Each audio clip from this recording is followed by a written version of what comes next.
భారతదేశంలోనే మొదటి శివాలయం. ఓం నమ శివాయ నమః. ఓం నమ శివాయ నమః. శ్రీ పరశురామేశ్వర స్వామి దేవస్థానం గుడిమల్లం. 2600 సంవత్సరం నాటి అతి ప్రాచీన ప్రసిద్ధిగాంచిన ఆలయమునందు ఏకశిలపై త్రిమూర్తులు బ్రహ్మ, యక్షరూపం, విష్ణువు పరశురామ అవతారం, శివుడు పురుషలింగాకారంతో స్వర్ణముఖి నదీ తీరమును వెలిసి ఉంటుట ఆశ్చర్యం, అద్భుతం.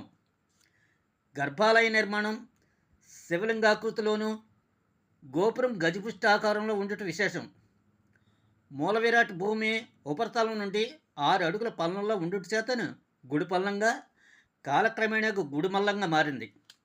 60 సంవత్సరాలకు ఒక పర్యాయము స్వర్ణముఖి తీర్థం స్వామివారిని తాకుతాయి. 2005 డిసెంబర్ 4వ తేదీన ఈ విధమైన నదీ జలం స్వామివారిని అభిషేకించినది. ఉత్తరాయణం నుండి దక్షిణాయనానికి మారే దిశలో సూర్యకిరణాలు మూల విరాట్ను తాకుతాయి.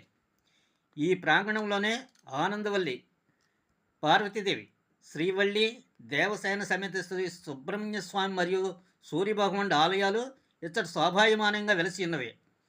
భక్తుల కోరికలు తీర్చు ఆలయంగా పేరొందుటి చేత వివిధ రాష్ట్రాల నుంచి భక్తులు విచ్చేసి స్వామివారి కృపకు పాత్రలు అవుతున్నారు. వివాహం ఆలస్యం అవుతున్న వారు, సంతానం లేని వారు స్వామికి అభిషేకం చేయించడం వలన శుభం కలుగును. ఈ క్షేత్రం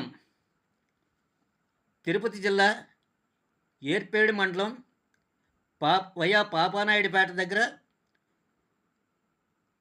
ఆంధ్రప్రదేశ్లో ఉన్నది.